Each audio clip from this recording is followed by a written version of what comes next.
the labels will jump on the bandwagon when they see an artist that they never heard of is popping up on their data report, and they're going from 20,000 streams one day to 40,000 streams the next day to 60,000 streams on the third day to the next week they're getting 200,000 streams a day.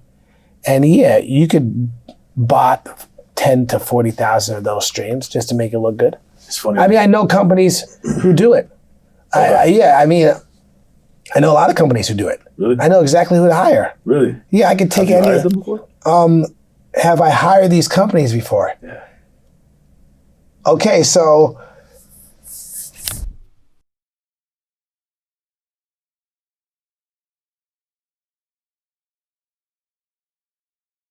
You ready, sir? I'm always ready, man. How are you, man? Ruiz, my brother. Chris Anokute. How you doing, man? I'm doing good, man. Tell me who Chris Anokute is. Oh, wow. Chris Anokute, first generation American, Nigerian descent, born of Nigerian parents. I consider myself an artist development specialist. I've been signing talent for 18 years, but I just like developing talent, whether it's signing them to a record company. I worked for the labels for over a decade, managing them, signing them to my own label. Who are some of those people? I just developed talent, man, at the highest level. I've done this since I was 22 years old. Absolutely. Developed songs, Absolutely. Gave people hit records, been doing A&R and then started managing, started my own label. You've developed 4 artists that went on to go be nominated for Best New Artist at the Grammys. Who are those 4 artists? Yeah, I signed Katy Perry in 2007. Yep. She was nominated for Best New Artist at the Grammys. First time at the Grammys, sat front row. She performed I Kissed a Girl.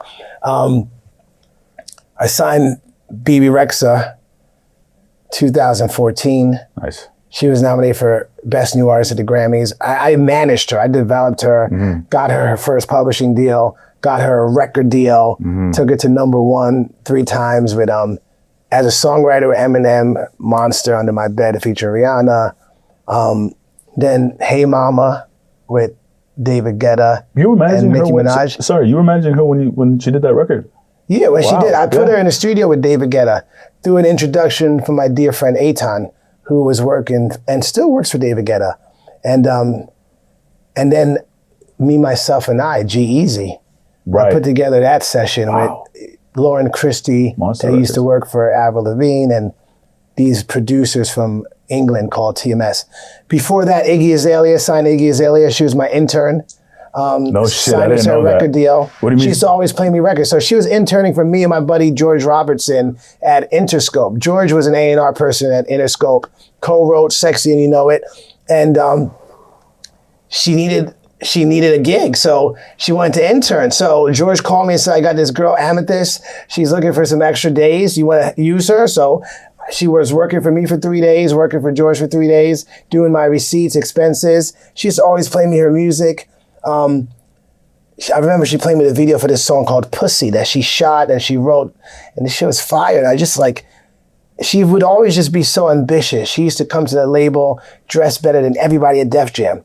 So I tried to sign her 3 times and they didn't believe in her. And then at the last time I made an attempt to sign her, she had a song called Work that was going crazy viral.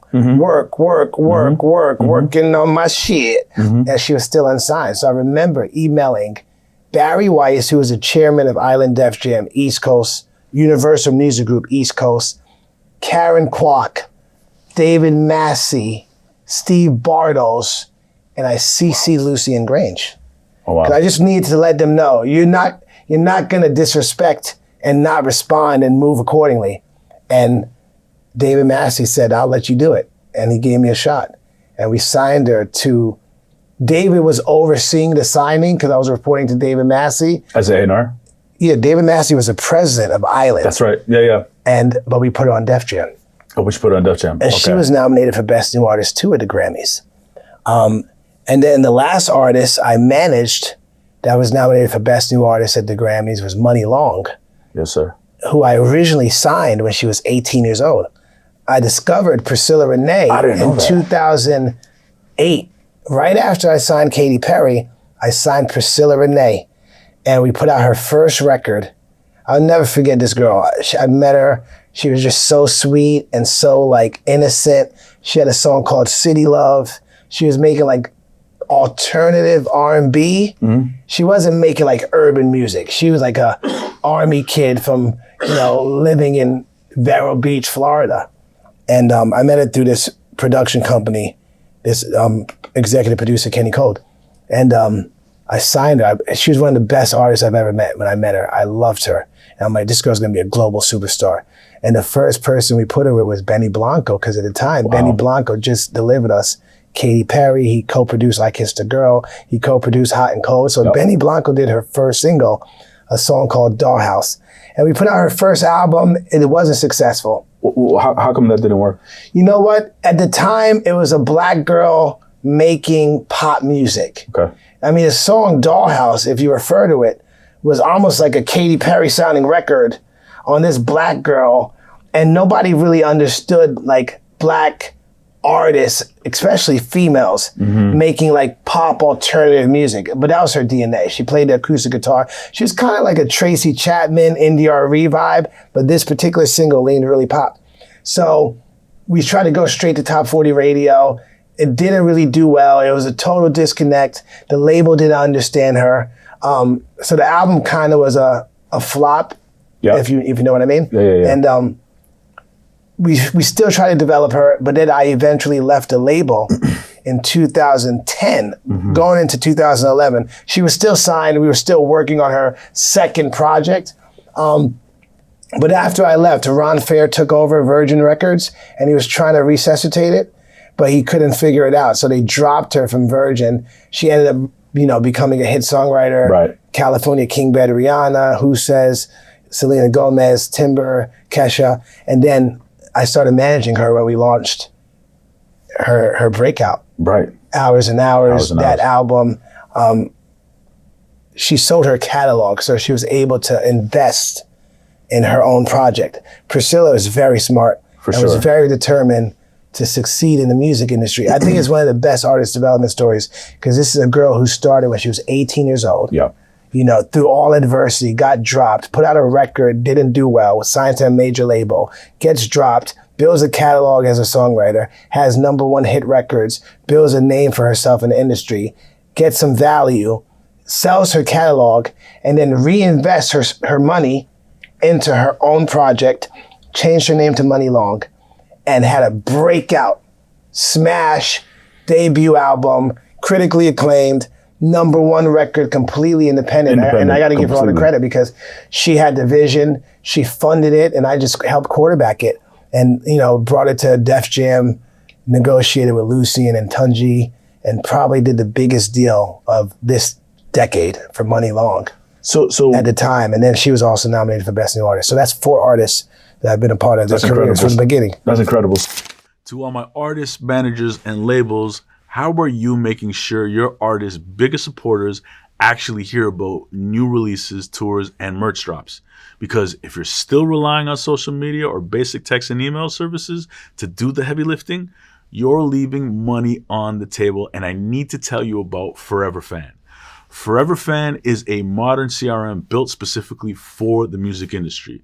Not only does it let you communicate directly with fans via text and email, its analytics and automation tools let you segment fans, track engagement, and optimize your campaigns to send the right fans the right messages at the right time. And that's just the tip of the iceberg. I know firsthand that there's a million things to keep up with when managing an artist's career, especially when you're releasing music or about to hit the road on a tour.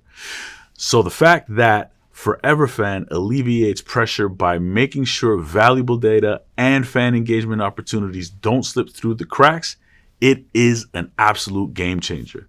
That's why Forever Fan is already being used for rising artists, established acts with over 10 million monthly listeners, and everything in between. I even use it myself, because you and I both know fan data is gold in today's market. But what you do with it after you have it is what really matters. So if you want to sell more tickets and merch, push more streams, and drive real fan loyalty, Forever Fan should be your top priority to check out. Visit foreverfanmusic.com today. Now let's get back to the pod. Well, so you came when she wrote that record and it became a smash, then you came and helped quarterback to do the deal? Oh, absolutely. Yeah. So I started managing Muni Long as soon as she put out that EP. Okay. And there was no hit off the EP. And then literally right around Christmas, when everybody was on vacation, one of her friends named Breezy did a TikTok to Hours and Hours, and she put HRS and HRS challenge. And Breezy's a very popular queer actor.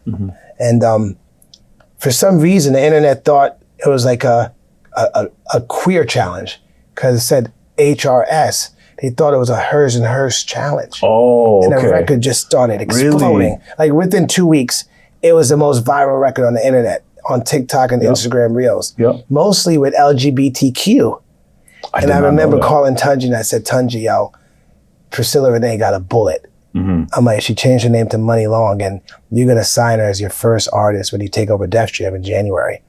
And I kept my word with Tunji. By the time we got out of the Christmas break, every major label was calling. Everybody was bidding. And prior to that, obviously, I know all the people at Spotify, Apple, all the media, so I hyped it up. I got her added to Today's Top Hits. What did you do? I made sure.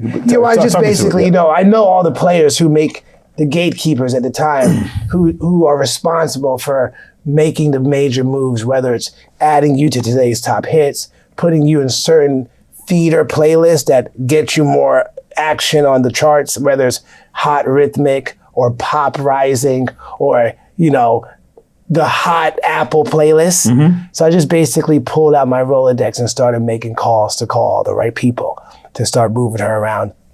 I worked with Lionel in the past. He was our radio quarterback. So I just made sure that he was going to get that record to #1 on the chart. Independently. And he took it to completely #1 at Urban Mainstream. And then our head of rhythm, who was working rhythm at the time, Michael Williams, took it to #1 on the rhythm chart. And then I just started making calls to like the press, Variety, Billboard, Hits Daily Double, calling all the players because I know how to like get the chatter going in the industry where people start talking about, and everybody was talking Muni Long, Hours and Hours, what's this record? I made sure everybody knew the data. And I started making phone calls. I called every chairman just to let them know what was going on, from Aaron Bayshuk, who runs Warner, to Ron Perry, who runs Columbia. And I just started shopping a deal. And I made sure she got exactly what she wanted. She was very particular on the kind of money she wanted up front. She wanted to recoup her investment first and foremost. But she was also very clear on the kind of deal she wanted. And we had the same attorney. My attorney, Scott Felcher, was also her attorney. I connected the dots to make sure she was properly represented. And we negotiated the biggest deal of the decade, I believe, for a new artist with Muni Long, where she retained rights to her masters. She had a reversion, a short-term deal. It was a short-term, delivery commitment, and she got paid. And Def Jam started working our next singles, and you made sure to not to cut you off, but you made sure prior to you said, Tunji, this is going to go to you. But you still made all the calls to make sure you got the right deal and you ran it up. But I made sure the deal was going to get to a certain value because I knew that if there was other interest. Now, obviously, the song was going viral, right? Yes. Muni Long is a hit songwriter and now becoming a hit artist. So I knew that the appetite for a breakout artist in the R&B category was big in the music industry. It was a lot of momentum in the R&B format. There was a lot of breakout R&B records. So R&B was having a comeback, like a renaissance moment again. So I just knew that there was a desire for that kind of music. And I knew that the labels would bite. More importantly, we had a hit song that was approaching 300 million streams with a #1 record at top Urban Mainstream, a #1 record at Rhythm Top 40, completely independent. I remember reading in Hits, Hits Rumor Daily every week. I made sure, I'm very close with the guys who run Hits. And all of that stuff sometimes is a little bit of, hype and just making sure they're all talking about you at the same time. Yes. Right? Yeah. So Hits is talking about you, Billboard is talking about you, Variety is talking about you, Hollywood Reporter is talking about you, your song is #1, you're charting at Billboard top 15, top 20. Spotify just added you to today's top hits. Everything was working out. TikTok was all in. Yep. We were doing Amazon promotions. Like Amazon was making her like the artist of the month. Like it was all strategic to make sure it was all happening at the same time. And it was very clear that she was going to get a very big deal. So, because you have a lot of good information when it comes to doing these deals. Yeah, I'm very good at negotiating the deals. Very good. I usually tend to negotiate the deals myself. And I tell the lawyer to paper it because I know sometimes. You know the terms, you know the deal. I know because you worked on both sides. I worked on both sides. I could write the deal. So walk me through what a manager and an artist in this climate should be looking for in their terms, in their deals, to protect their upside and minimize the downside. Well, you never want to sell your masters, but artists always, for some reason, give up ownership of their masters because they want that check, but they don't understand that they're never going to recoup. The bigger the check you take, the more in debt you are with the record company. So a lot of artists, they'll tell you they want to be independent. They'll tell you they want to be entrepreneurs. They'll tell you they're smart, but they're really not. You know, Priscilla was smart. She's an adult. She's been around the block. She signed to a major record company. She sold her rights before.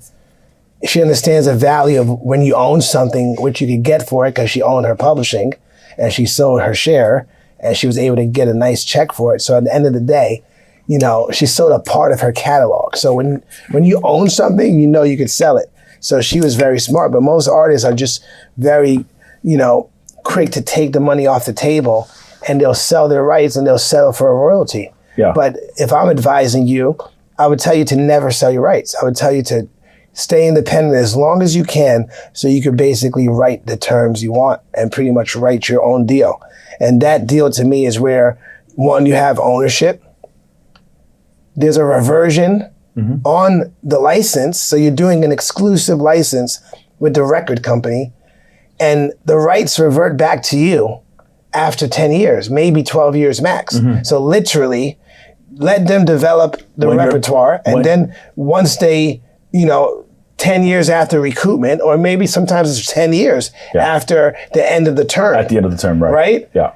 All those rights revert back to you. Yeah. So you can literally self-distribute it through DistroKid, United Masters, TuneCore, and they've got to take it off of their distribution portal. And you basically own all the rights and you even control the license and the administration of the masters. So I would do a deal where you own your masters, there's a reversion where you get all your rights back. Because when you own your masters and you do a license, they're licensing your master so they can have exclusive rights to distribute it and administer the rights. So if they're licensing it to film and TV, they can negotiate all the deals. They can also use your repertoire to leverage deals with YouTube, Spotify, Apple. But when you get those rights back, you now own the licensing, admin rights, and all the ownership. And then I wouldn't do anything more than a 70-30 split because you want to give them some skin in the game. So I would favor in 70 favor of the artist. Yeah, okay. So I want my artist to have at least 70%. If I could get them 80, I'll get them 80. But I want them to have at least 70%. And I don't want any distribution fee. So it's a clean 70-30 profit split where all costs come off the top. Right. And when I say all costs come off the top, in most cases, the A&R is recouped against the artist. The marketing is a shared cost. I want every dollar off the top. So if you spend $1 million, we're sharing that expense. So if we make $10 million, that $1 million comes off the top. And off the $9 million profit, 70 in our favor, 30 in your favor. And I want no distribution fee because that's, to me, the way they really take advantage of artists. Because you're getting free money and they usually want to take a 10 to 12% distribution fee. And to me, once upon a time, you would actually, you know, ship these records to the stores, whether Sam Goody, Best Buy, Walmart, Target, the record stores, and you would actually, there would be breakage, you know, cases of CDs or vinyl would end up missing. So they actually had an out-of-house company distributing the records. The records, the record that then turned into CDs, product, tapes, cassettes. And they would take a distribution fee because they would have to pay their distributor to distribute these records to all these stores, put them on planes, ship them across the country. Now everything is digital. So what's the distribution fee? Like, what's the distribution fee? It's fake news. You're actually stealing money. It's their way of just taking their money off the top. Yeah. Because they assume most of it is going to be a loss anyway. They assume most artists they sign are not going to work out. So at the least, let's make sure we take our 10 to 20% off the top. So when the artist is in a position where they barely recoup, at least we know we made our shortfall in the distribution fee. So I always try to negotiate where they don't get their distribution fee. But most labels, they don't want to budge. They may go down to 7%, 5%, but they always want a little distribution fee. So how do you get them to move off of that? You just don't sign the deal. And if they want the market share, because at the end of the day, what the labels are really looking for is the market share. And I remember when Lucian Grange wanted to sign Muni Long, I mean, he wanted to approve the deal. Tunji was signing Muni Long to Def Jam. Yes. And I remember clearly Lucian said, I need the market share. I need the market share. Said it to you? And I need it for Def Jam. Yeah, because it was a very competitive deal where, you know, multiple Universal labels wanted the deal. And you can't bid against your own brother and sister company. So if Def Jam is offering $2, then Republic has to offer $2. And Capitol has to offer $2. You can't negotiate and bid against your own in-house, you know, label.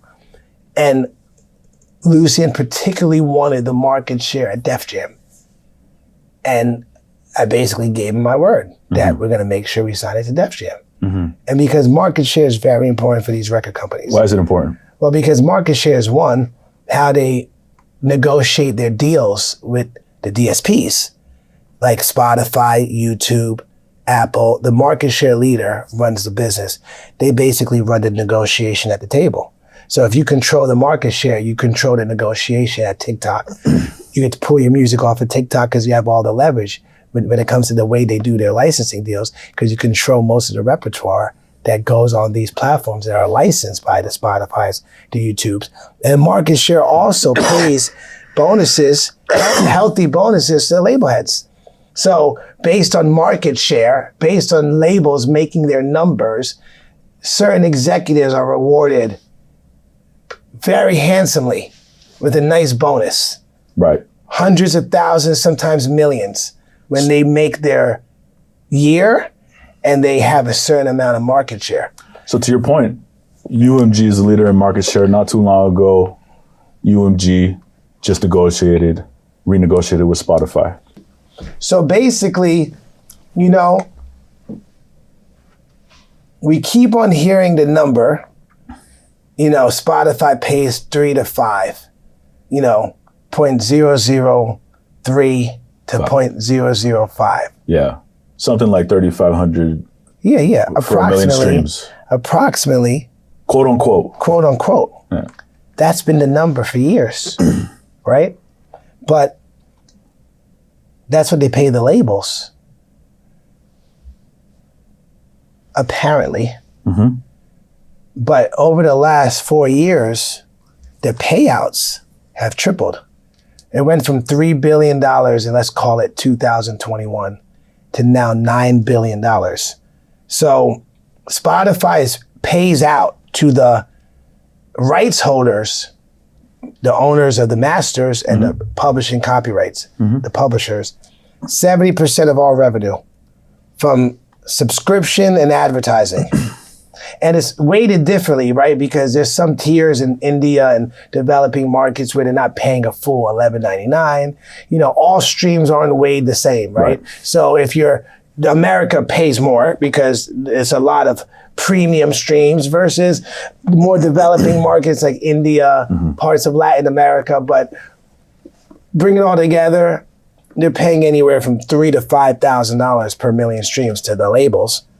And that's been the case for the last decade. But what about the independent artists? Are their streams weighted differently than the major labels? Listen, they go through aggregators too. They go through DistroKid. And those distros have to do the deals with United DSPs. Masters. They go through Downtown. I mean, you think DistroKid the company is valued at a couple $1 billion, and you don't have to pay to upload your music to DistroKid. Now, they do have a tier where you got to pay $20, but I'll tell you right now, if Spotify is paying out $9 billion to rights holders, and 4 years ago they were paying out $3 billion, how come the amount of revenue per million streams hasn't changed? Right? Right. So if, let's say, for example, and out of the 70% they pay to rights holders, out of that 70%, 85% goes to the labels, and the other 15% is paid to the publishers, who are also owned by the labels. By the labels. Right? So let's assume, for the sake of math, Universal controls 50% of the market, and Spotify is paying out 70% of $9 billion, but let's round it up to $10 billion, right? So you're paying out $7 billion to rights holders, and let's assume Universal controls 50% of the market. So that means Universal is getting $3.5 billion a year from Spotify alone, just because they're licensing their music to the platform that's charging $11.99, and they're making money off of advertising. How come the amount per million streams hasn't changed in the last 7 years? Right, because they control the market share royalty. Yeah, but the price, the amount of money that Spotify pays out to the right holders has tripled. Yeah. In the last 4 years. Yeah. They paid out about $3 billion in 2021. Last year, they paid out $9 billion. So why hasn't the money changed? One would argue that maybe there's some deals being made behind the scenes when it comes to the distribution. Yeah, because where's the money going? Yeah, where's the money going? That's the problem. And listen, it's all based on, the amount of streams per artist. So let's assume Drake, Taylor Swift, Post Malone are making up the majority of that share, because they're doing billions of streams the weekend. They're not getting the majority of that pie. Those artists. No. Yeah. They're paying out based on your deal, based on your royalty deal, not based on the amount of streams. So one would argue that there's a lot of money being made behind the scenes that's not going to the artists. And everything is based on what the label's telling you you're gonna get paid per million streams, or what you're gonna get paid for a CD that costs $12.99, but it's retailing for $20. We don't know what back-end deals they were making back then when they were shipping those CDs, but then selling them at Sam Goody. I believe that the same kind of business tactics are happening when it comes to streaming, because it's common sense to me. If Spotify is paying out $9 billion to the rights holders in 2024, and in 2021, they were paying out $3 billion, how come that $3,500 per million streams hasn't increased times 3? Yeah. That means there's a problem. And they're making deals with the distribution. You can't just upload your music to Spotify, and it's based on market share. So you heard this new situation with Spotify where they're saying if you have under 1,000 streams, you're not going to get paid. Right. But out of the 240 million songs on Spotify, half of them don't get more than 100 streams a year. Right. So one would argue that half of the market share are songs that have under 1,000 streams. Yeah. If you're really paying out based on market share, then you would be paying out $4.5 billion to all those rights holders who don't even have 1,000 streams. Right. And of course the labels aren't going to be happy with that because that cuts in their pocket. If that's really the case. So now they're saying, and of course the labels are not going to reissue their licenses unless Spotify starts playing different because the labels want more of the fucking pie. So now Spotify isn't paying any rights holder who doesn't have over 1,000 streams, which is the majority of the music released on Spotify. Yeah. Because they're saying they're trying to combat, bots and fake artists and fake streams. But the truth is, most artists can't get 1,000 streams. That doesn't mean they're fake. That doesn't mean they're not real. That doesn't mean they shouldn't get paid for their 1,000 streams. Even if it's $10, they should get paid. It's their money. Somebody's streaming it, but they don't want to pay you, which is, to me, is a foul play. But the labels are printing cash. And obviously through these distribution licensing agreements that they're making with these DSPs, whether it's Spotify, Apple Music, YouTube, they're always going to make their money. Yeah. And then they're going to pay out the artists based on the deals that they have with the artists. See, I always find it interesting that people in the public who don't really know this information, they're always kind of shitting on the DSPs. But I think that the major labels, to your point, it seems like they got the DSPs by the balls. They own it. They own it. And they own it as well. They're all partners. Well, they own a percentage of the DSPs. They're all a partner. They control 70%. Yeah. Of the value. Exactly. That they're extracting 70% of the value. Every year. All that subscription, all that money that we are paying for to subscribe to Spotify, to subscribe to Apple, YouTube, all that advertising money that Spotify is making, they're paying the major labels and some of the big independents, Merlin Group, based on market share, they're paying out 70% of the money to rights holders. So the majors control most of the market share. And then you got some independents like the Merlin Group that has an independent network that also controls a nice share of the market. Spotify is really still operating in a loss. They're only making 30% EBITDA every year because they're giving most of their money. Well, I think last year they cleared that they're now operating in a profit, but it took them like 15 years, right? Yeah. So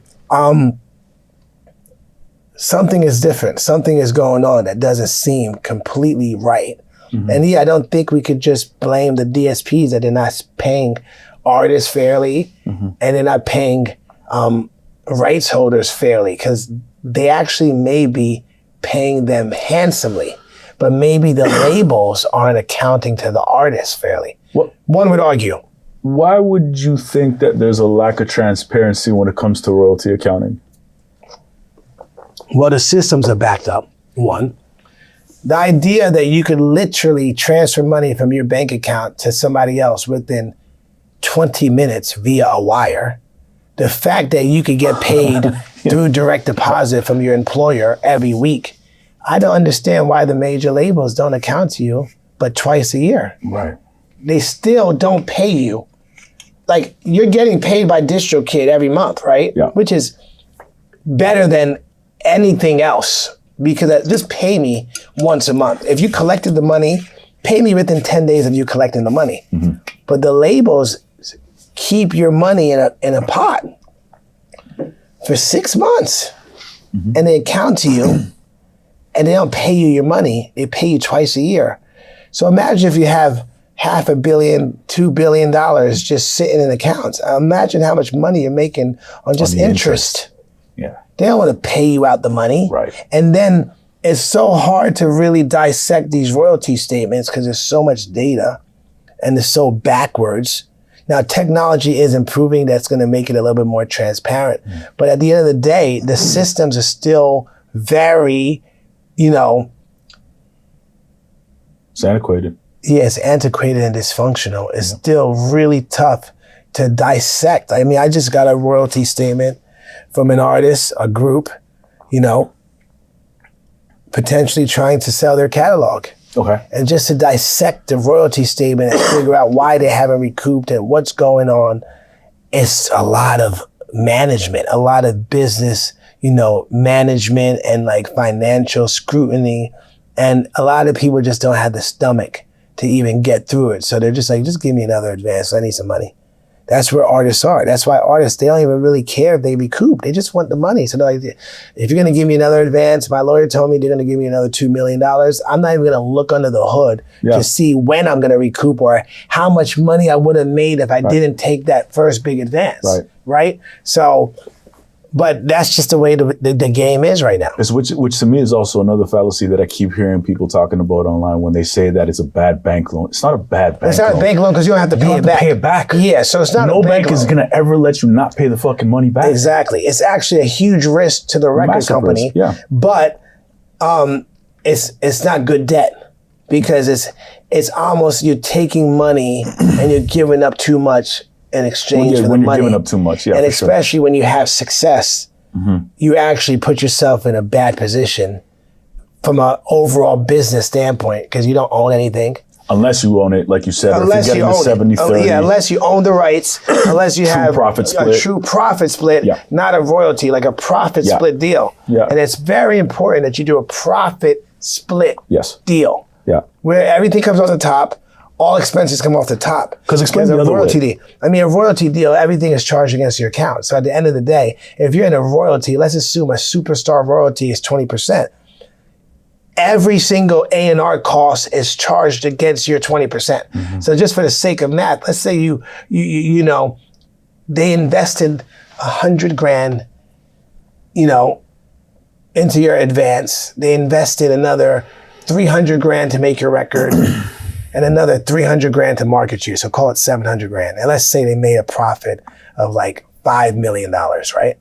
They're automatically taking their distribution fee off the top of that $5 million. So the distribution fee is 20%, which it usually is. They just basically put $100,000, $1 million away. And now they got $4 million to account to you on. And they spent $700,000, but out of that $700,000, $400,000 was considered A&R, which is 100% recouped against your share. So for every $4 million profit, you are entitled to 20%. So technically in your royalty account, they're supposed to give you $1 million. But out of that $1 million, you have to pay back $400,000 out of your share. Because you got to recoup the A&R expense 100%. So just take off another $400,000. Now you're left with $600,000, and the label has $3 million plus the $1 million they took off the top. So the label has $4 million. You have literally $600,000 because you have to recoup that first $400,000, and then you also got to pay back the marketing costs. 50% of those costs. So on what would be a $5 million revenue stream on your record, you may have made $200,000 and the label made $3.5 million, right? Because you're in a royalty deal. And listen, $200,000 your way, $3.5 million their way, that's not fair, right? It's robbery. So what they do, they'll give you a $400,000 advance. So now they just basically gave you your money back as an advance. If you actually made a profit for a second album, because they have a 3-album deal with you. And now you're in debt, negative 200, because they just gave you $400,000. You had a $200,000 profit in your royalty account off of a $5 million revenue stream. And they made $3.5 million. Now they want to give you a $400,000 advance. So now you're back in debt, $200,000, because they're just paying you out of your own money. And they do it all over again. And before you know it, let's say the second album doesn't work out. And now instead of making $200,000 on $5 million, they spent $2 million now. And now they only did another $5 million in revenue. Now you're down $750,000. And now you know what happens? They'll try to give you another advance to see if they can recoup it off of a third album. Now you're in debt $1.2 million. And eventually you get dropped. The record doesn't do anything and they write it off. And it's the cycle of the record business over and over and over again, especially when you're in a royalty deal. Most artists never ever see any money from royalties. The only money they will ever see from a record company. Even with a smash record? With the #1 record that has 1 billion streams. They probably won't see a royalty if they took a huge advance and if they're in a small royalty deal. So they'll find themselves in debt. They'll find themselves never seeing any money from royalties. So they got to rely on touring. They got to rely on endorsement deals. They got to rely on their publishing mechanicals or their performance royalties if they get the song on the radio. And the label is okay with that. And artists are okay with that too, because artists really they're just not that smart. They just want the upfront money. I got a bag. You hear the conversation, I just got a bag. Got a bag. Yeah, but you know what? It's not yours. You have no wealth. You're in debt. Yeah, you may have some upfront money, but you got to pay, when you're making over $500,000, even over $250,000, you're paying the IRS more than 40%. Right. So you're not really getting a bag. You actually got robbed in plain sight. Yeah. And would you recommend your clients or anybody that's doing a deal out there to do just a 1+1+1, two album, 3 album? I think it's always important to give the investor a reason to invest in you because they have some future potential to make some upside. So I would always give them a 1+1. 1+1. Or at least a 1 with a mutual option. Because if we come out of this first album cycle and you look at me and I look at you and I say, you know what, we made some money, but I'm not really feeling this business relationship. So you may want to continue, I may not want to continue, then we don't continue. I don't want to really give the label the right. I think a mutual option is the best way to continue building a relationship because you may not have a full trustworthy relationship after one album cycle. It may take 2. Yeah. And then sometimes after a 1+1, things go so well, you may end up doing a long-term deal with that label for another 2 albums. But I would never want to give the label full rights to the option period. But again, you have to have strong negotiation or some type of leverage. Every now and then a label will be so aggressive when wanting to sign the record or the artist that they'll just do a one-off deal. Yeah, they know do whatever it takes to get the market share at that particular moment. And all of this information that you're talking about, why would somebody go and sign a deal with a label, considering all things? Well, because, some artists do want to be famous. That's just the desire. They want to be famous. And they think a major record company can make them famous. Do you necessarily need the major record label? Well, I think the major label can accelerate. Yeah. Still the to this day, 2025. They can accelerate. Okay. Because they have access to lots of cash and lots of personnel around the world. So if you have a record, right, that's moving virally or moving just from a, artist development, fan forward standpoint, because everything doesn't have to be viral to move. You just are building an audience, you're touring, you're acquiring fans, you're streaming well, you're building your catalog. And all of a sudden, there's a song that feels like a hit record and it's very expensive to go to radio. Like it costs, $250,000 to take a record all the way at top 40. Talk to me about that. Yeah, it costs money to go to radio because you still have to pay independent radio promoters to get your song on the radio. And you got to do promotions.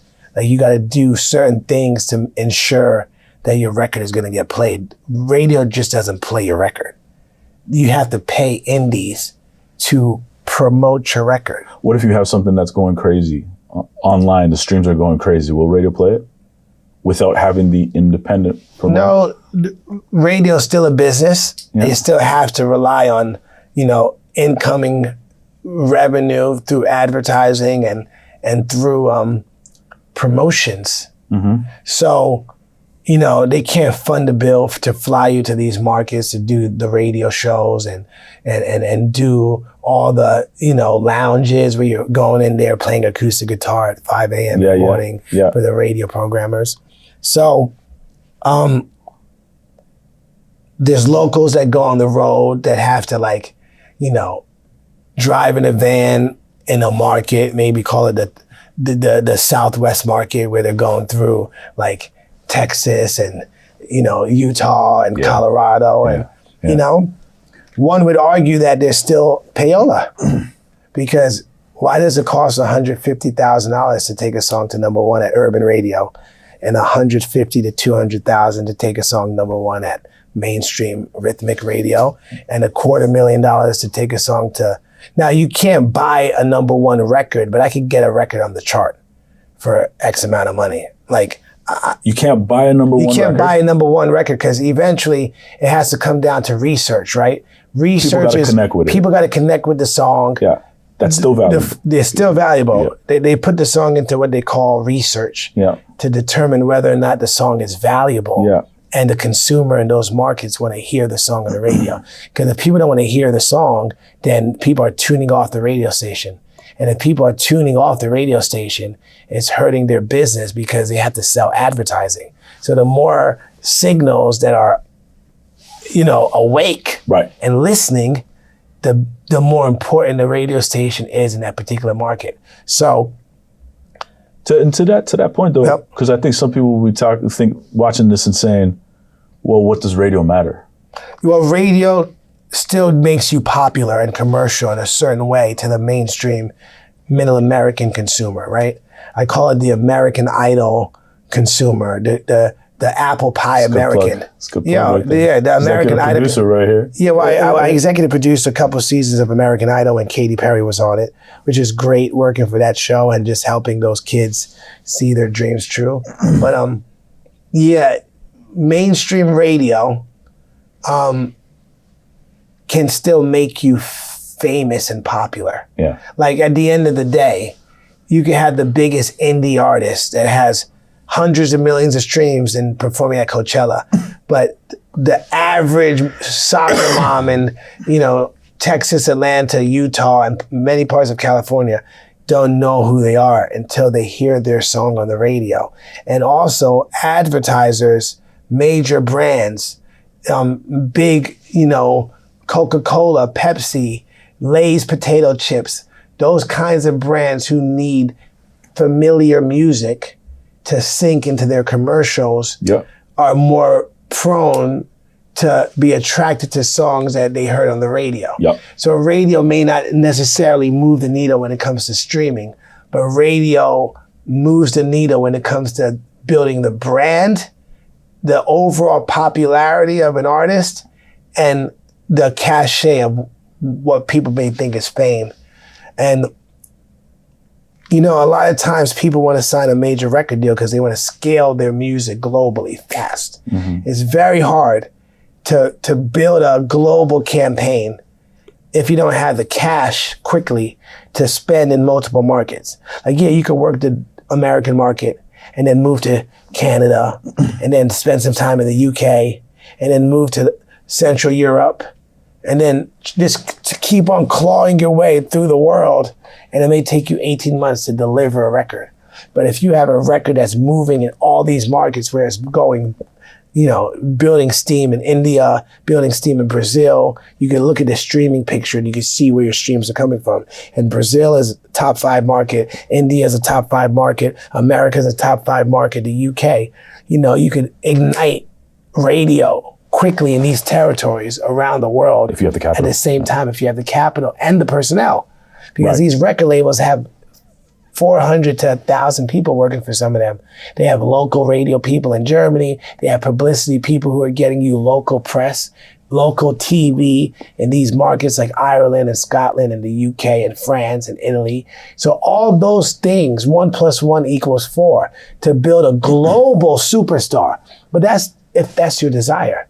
If you want to be a global superstar, you need radio, and you also need a machine.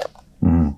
If that's your desire, to be a global superstar, whatever that word means these days. Mm-hmm. But to me, to build a career and a huge success, you don't need a record company, you don't need your song on the radio, you need streams, you need fans, and you need to get on the road to tour.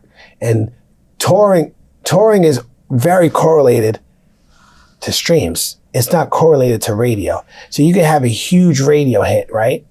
You can have a top 10 record at top 40 radio, and you can't sell 300 tickets in major markets. Happens all the time. And then you can have 200 million streams. You can have literally 200 million streams and no radio hit. and you're selling 2,000-3,000 tickets in major markets. Yeah. And the artist who has a top 5 record at top 40 radio can't sell 300 tickets. Never mind a major market, a B market. Yeah. Yeah. A B market. So that's what I'm saying. Touring is 100% correlated with streaming. Streaming now drives radio. Streaming is correlated with radio. Radio isn't playing your record unless it's in the top 50 on Spotify.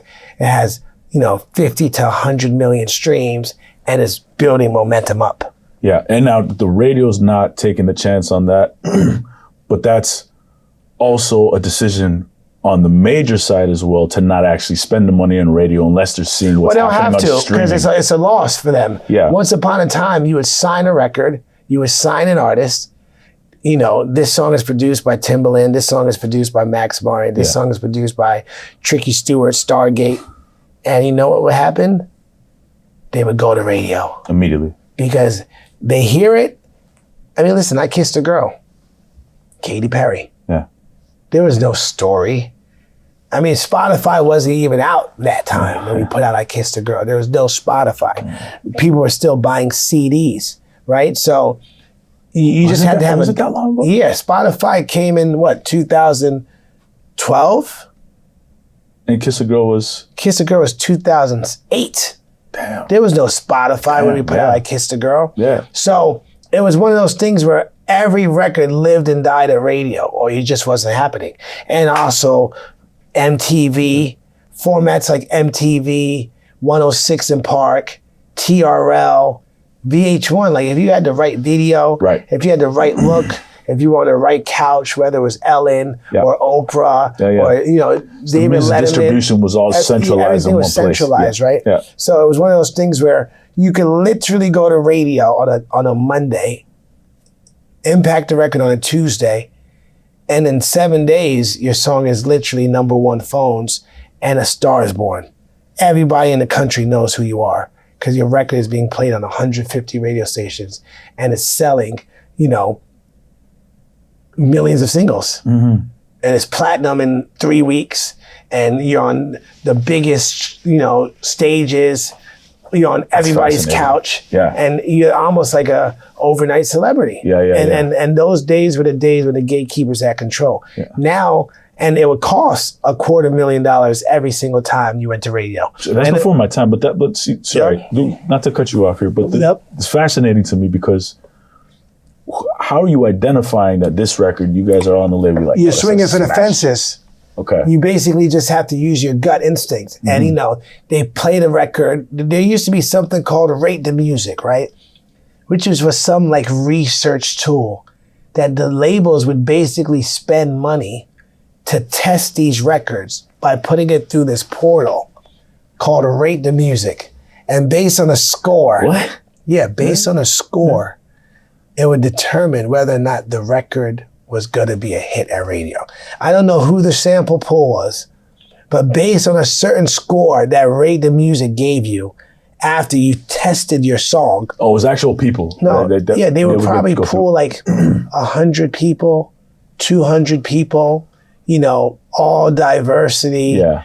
Different ages, different markets. It's the same thing with call out research. Like, nobody ever called my phone when I had a landline living in my parents' house.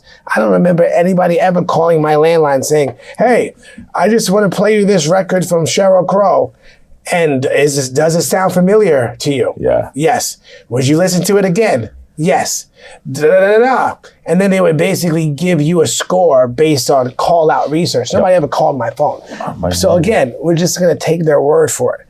But there was this portal called Rate the Music that we would test our records through. Guy Sapolian, Rate the Music. It was a big industry thing. I don't even know if it was another former Payola. But we would test our records, and radio stations would rely on the score that Rate the Music gave each song. And they would then determine what songs they added to radio. Now, if you play the song enough times, there's a chance it could become a hit just because you're programming people's minds with that song 20 times a day on the same radio station. But then they would put the song into call out research, and this song would get #1 phones, and this song would get top 5 research after 4 weeks of being played, and it would just climb up the charts. And that was the game back then. Like if your song wasn't on the radio, you weren't breaking. Now, there was a few artists that were breaking out in non-traditional formats like AAA, which was very credible. Norah Jones, Joss Stone, Amy Winehouse initially. And then these records would cross over to top 40. And they were building a college radio, non-traditional formats. And the video was very important. It was all about the press and who wrote about you, Spin Magazine. All of that stuff was gatekept. But they were talking about a few people. So if Rolling Stone was writing about you, if Spin Magazine was writing about you, if you were performing on certain late night TV shows, and all of these things were happening at the same time, and then your song was going to radio, you could break an artist back then. Now with Spotify, there's no reason to go to radio. You already made your money back at 50 million streams. You already made your money back at 100 million streams, and you don't even have to spend another dollar. So what's the point of going to radio with this song when, just let it stream, put out another single in 4 weeks, let that do its thing. From the label perspective. Yeah, from the label perspective. Let's just put out a bunch of records to build the catalog. Once we find a record that's lightning in the bottle and is going top 50 at Spotify and is getting all these syncs, and we can feel like the energy in the marketplace that this record feels like a smash, then take it to radio and drive it all the way. Now, that applies to developing artists, right? Certain artists go to radio because they almost have to. They didn't grow up in the streaming era. So when you put out a Katy Perry song, you're going to radio. As soon as you drop the single, you're impacting the record, you're going to radio. When you put out a Rihanna song, when you put out a Lady Gaga song, Bruno Mars in this day and age. But for most developing artists, or even artists that came post the Spotify era, like post the CD, radio-driven era, like 2013 and beyond. Some of those artists are not going to radio out the gate. And definitely the new artists, you're not going to radio with the new artists unless you have 50 to 100 million streams and the song is charting top 50 on Spotify and Apple. So let me ask you this, Chris. If it seems like there is a conversation, potentially maybe of still Payola. Oh, no. Listen, it's not a conversation. It's happening. Okay. Is it happening, not with radio, but is that happening as well too when it comes to streaming? Oh yeah, there's bad actors in everything. I mean, streaming is the new radio.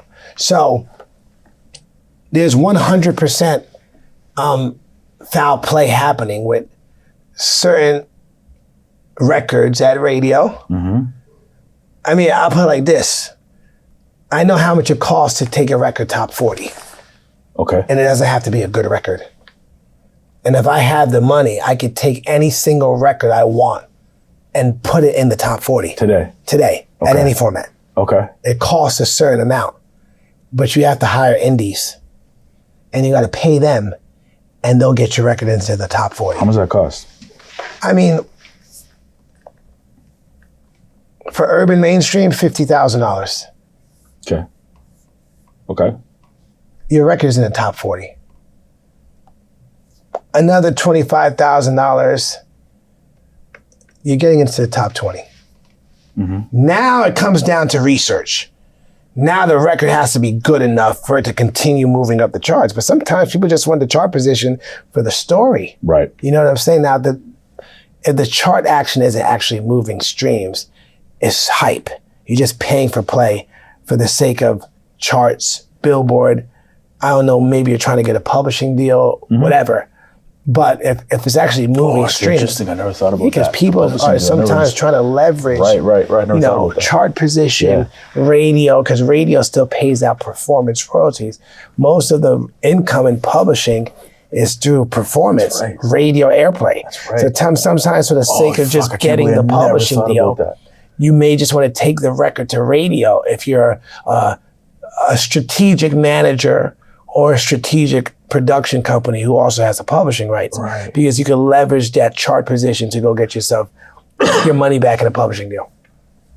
If the song is a hit and is driving up the charts and getting into the top 10, another 25 to 50 grand could probably take the record all the way. And then it just comes down to the record being a hit. So for about 100 to 125 grand, you could take your record to number one at urban mainstream radio. And if you take it to number one, then you want to cross it over. Then you're going to cross it over. Yeah. And it's the same thing that happens because a lot of these rhythmic stations lean urban. Like rhythmic radio, it's, you know, it's Chris Brown, it's Doja Cat, it's Kehlani, it's Ty Dolla $ign. It's a lot of the records that you see on the urban charts are also the same records you see on the rhythm charts. And a lot of the indie promoters that are working urban radio are also working rhythmic radio. So there is also the same dynamic of, you know, play that goes on in terms of trying to move your record up the charts. Now you can't buy a number one, but you can take your record to top 20 if you have a certain amount of money. Yeah. For sure. Yeah. And that happens at radio. And at the end of the day, streaming, everybody plays to win. Yep. It's music business. It's the music business. It's been going on for 100 years. Yeah. And you know what? That's why they call themselves independent promoters, because the labels don't do it. But the labels hire people who are going to get you the result. And at the end of the day, don't ask, don't tell. Crazy. But it gets done. Now, when it comes to streaming, don't stop now, brother. listen, Talk. when it comes to streaming, we all know there's foul play that happens when it comes to streaming manipulation. You've heard that before. Yeah. If you're an artist that's getting hundreds and millions of streams, some of your songs in your catalog have 1 billion streams. 200 million streams 1 week can make a difference on you going number one and getting that Billboard chart position and getting that look where radio wants to impact the record because it's now sitting in the number one spot on Spotify. So to manipulate tens of millions of streams, 50 million streams when you have 300 million streams. Yeah, what is, yeah. 10%. Right. It's not even noticeable. Nobody's really gonna bark at that. Yeah. You know what I mean? But you could also manipulate hundreds of thousands of streams for the sake of building up the repertoire so you could get yourself a major record deal, or you could attract a research, algorithm. Because, there's a portal that major labels and independent distribution partners, they all get the same data. So it pops up on their research screen. They're picking up the phone and they're calling you because you're doing X amount of streams a day, 200,000 streams a day. You can manipulate those too for the sake of just building up the fanfare to get yourself a deal if that's what you're looking for. And the labels will jump on the bandwagon when they see an artist that they never heard of is popping up on their data report, and they're going from 20,000 streams one day to 40,000 streams the next day to 60,000 streams on the third day to the next week they're getting 200,000 streams a day. And yeah, you could bot 10 to 40,000 of those streams just to make it look good. It's funny. I mean, I know companies who do it. I know a lot of companies who do it. Really? I know exactly who to hire. Really? Yeah, I could take Have you any. hired them before? Have I hired these companies before? Yeah. Okay, so I have hired independent marketing companies Okay. to promote my records. Okay. Don't ask, don't tell. And they would do advertising strategies to get me streams. What does that mean? Advertising strategies to get my streams up. You tell me. I don't ask, I don't tell, but I just know I get the result that I'm looking for. You know what I mean? Yeah. And These are independent marketing companies, digital marketing companies that service Spotify and help build your Spotify campaigns. And they do the, release radar marketing, and they run advertising on Facebook and Instagram where, 30 seconds of you streaming an advert counts as a stream. Mm-hmm.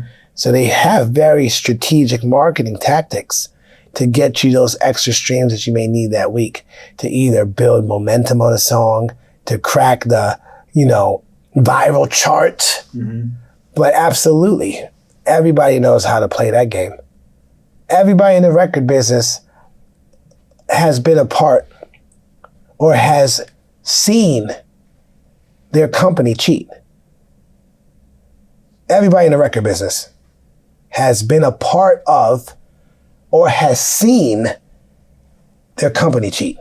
So if you hear a conversation in a meeting about promotion for indies, giving them cash or giving them product, PlayStations, tickets to concerts in exchange for airplay, then that's considered payola, right? Mm-hmm. You're giving somebody something in exchange for something. Mm-hmm. They're not just playing your record because they think it's good, or they're not playing your record because it's doing well. They're playing your record because you just gave them 6 tickets to the Taylor Swift concert, mm-hmm. front row, mm-hmm. or you just gave them 20 PlayStations to give away to their listeners, mm-hmm. or perhaps somebody who has cash in a bag is potentially breaking off somebody. Potentially, allegedly.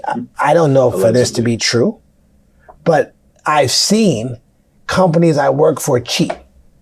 And I also have hired people to do marketing on behalf of my records to advance the commerce picture. So I could tell you I cheated. Mm. It's the game that you're in, though. Listen. It's not something that... And I shouldn't say it's the game you're in. It's the game we're in. It's the music business. Yeah. And I'm not saying, because at the end of the day, they call it marketing. But if I could be honest with you... Please. I'm calling it cheating. You're manipulating streams. You're manipulating charts. You're manipulating data. You're paying for play. You're doing things to advance your commerce picture. Yeah. It's cheating. Yeah. And it's an open secret, basically. Yeah, I mean, it's not even a secret. I'm not going to, at the end of the day, defame anybody, but I'm not going to be a fool. I mean, part of change, part of evolution of, yourself in business is also being aware of wrongdoing. Yeah. Right? Being aware of foul play, being aware of bad actors, and changing and evolving or just disconnecting from that way of doing business, right? Mm. Like, for example, I've signed artists to deals that I wouldn't sign my artists to. Why's that? As a record company executive, I've signed artists to deals because I work for the record company, right? That I wouldn't let my artist sign. So what does that mean? That means you could say that lacks integrity. Yes. Because, but if I'm in the room and I represent the record company and we're trying to sign an artist, and I personally know deep down inside that the deal is unfavorable to the artist and the artist is never going to make money, I can't go behind the record company's back and call the artist and their manager and say, you know what, this is a bad deal, I wouldn't sign it. I'm negotiating against myself. Mm-hmm. But most of the deals I've signed, when I signed artists to major record companies, I wouldn't let my own artist sign it if I was managing them. And there was times where I was managing artists at the same time when I was signing artists to major record companies, right? But you had the visibility on this side to understand what a good deal was. Absolutely. So I wouldn't let some of my artists sign. Now, some of Right. my artists had no leverage, Yeah, so they yeah. had to sign certain deals. But you're communicating that. But I'm to them. communicating that to my artists. Yeah, of like, course. this is not a great deal, Yeah. but this is the reality. Yeah. You're going to get a $250,000 advance. You're not going to own your rights. You're going to get a 16% royalty. I could probably make you some more money on a publishing deal, but we're going to have to tour, or you're going to never make money on your royalties. Right. But the artists that I developed that would have leverage, I wouldn't let them sign those deals. I would actually tell them, I would never let you sell your masters. You have to have 70% of the profit split. It has to be a no distribution fee off the top, and I need a reversion. True profit Yeah, split. so what I'm saying is, there comes a time in your life where you have to and when you have information, through experience, through trial and error, you have to determine which side you want to be on. And that's why I left the major record company system, because I don't really believe in the deals that they do. And I can't really align with them. And secondly, I can't align with the music that they promote and market. Because from an integral standpoint, I can't stand behind anything that's not going to glorify the light anymore. So I found myself in very compromising positions creatively and professionally, where I'm signing, promoting, and marketing talent that is putting out music that's destructive. And we're capitalizing off of it. I'm getting bonused off of it. I'm making a huge salary off of it. I'm getting points on the records off of it. And at the end of the day, I don't believe in the messaging in the music.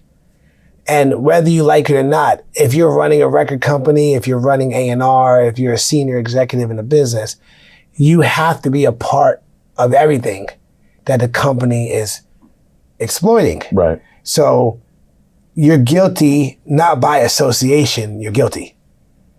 And I just couldn't compromise my integrity anymore, serving a principality that puts out music and artists that are destructive. And the only way for me to control what I work on moving forward is to be completely independent, or to pick and choose the artists I want to work for. So that's the main reason why I'm outside of a major record company and I can't go back in. And it doesn't matter how much, unless the company wanted to drop all the repertoire that's destructive. And I'm not going to say names of artists, but I can never run Epic Records. I can never run, I was at Epic Records and I was in line to potentially run the company. I'm not going to, this is not rumor mill. I mean, I was very close to L.A. Reid. I was his right-hand guy. I remember. And L.A. Reid was going to make me the president of the company. And I was probably one of the best creative executives at the company at the time, and had a very dear friendship with L.A. And, I couldn't do that job. You knew at the time? I was in spiritual warfare.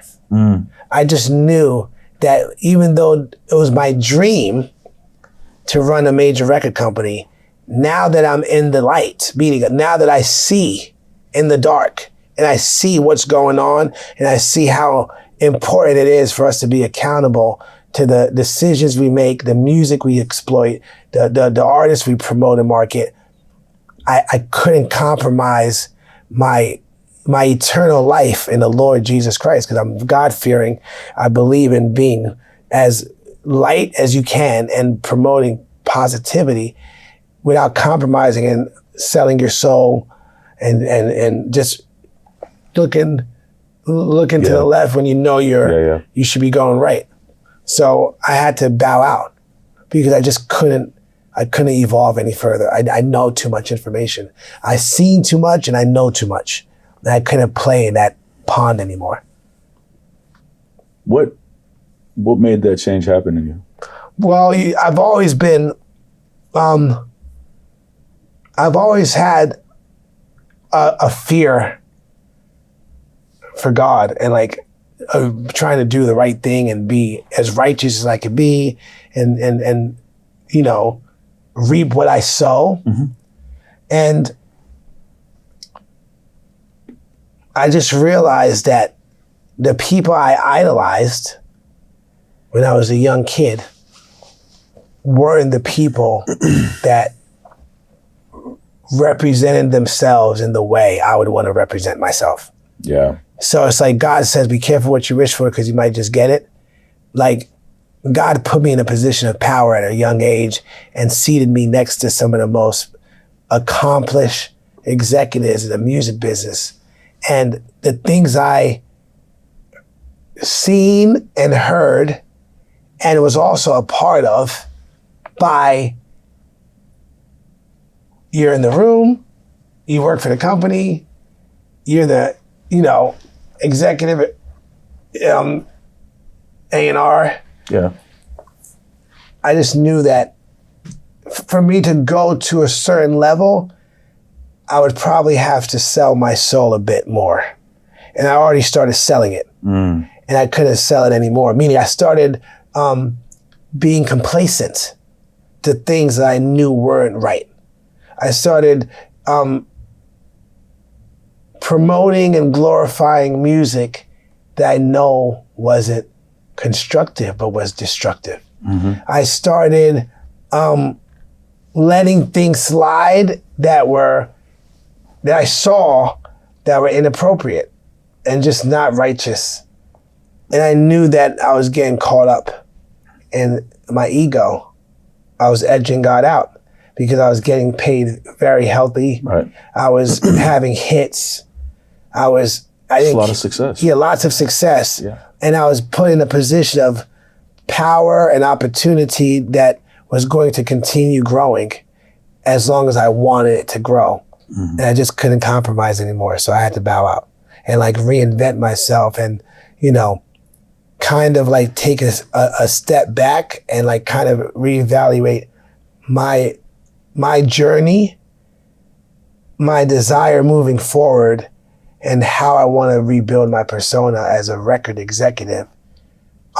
Because this is all I know. But I have too much,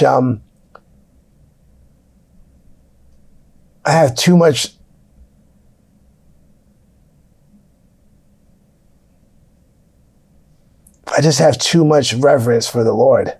I can't disappoint my Heavenly Father. And when you're in a position where you're doing things that aren't righteous, a lot of people are in the dark and they don't know, and they find their salvation and they get on their knees and they pray and they're forgiven. I knew. I was, raised in the church. I gave my life to the Lord when I was 17 years old, and everything changed for me. I started having success, early in my career. I mean, I put together Ponder Replay. I gave it to undeveloped Robin Fenty. The girl was 16 years old when I gave her Ponder Replay. And our lawyer, Scott Felcher, the same lawyer who negotiated Muni Long's huge deal this decade, was the same lawyer who shopped Rihanna and signed her to Def Jam. So I gave Rihanna Ponder Replay, At 17. had a huge piece of the record. No, I mean, when I was 21 years old. Oh, sorry, she was 17. But I gave my life to the Lord when I was 17 and, got into the business, was interning for John Huston, interning at Def Jam, then got a job as an assistant. And while I'm an assistant, I'm, meeting everybody from Kanye to Jay-Z to Damon Dash to Irv Gotti. And I'm putting together records and developing talent. And I'm just like in the mix, heavy.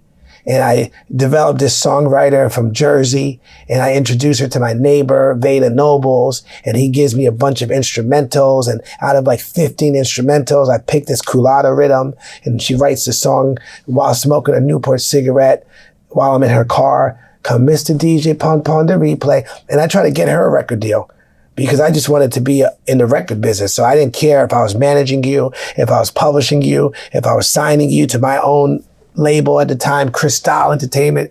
I started my own company when I was 19 years old. I called it Cristal Entertainment because at the time everybody was drinking Cristal and my name was Chris. So I said Cristal Entertainment. Nice. I didn't know anything, but I just wanted to be in the record business. So, I tried to sign Majesty and get her a deal. Nobody wanted the record. Everybody told me the song isn't a hit.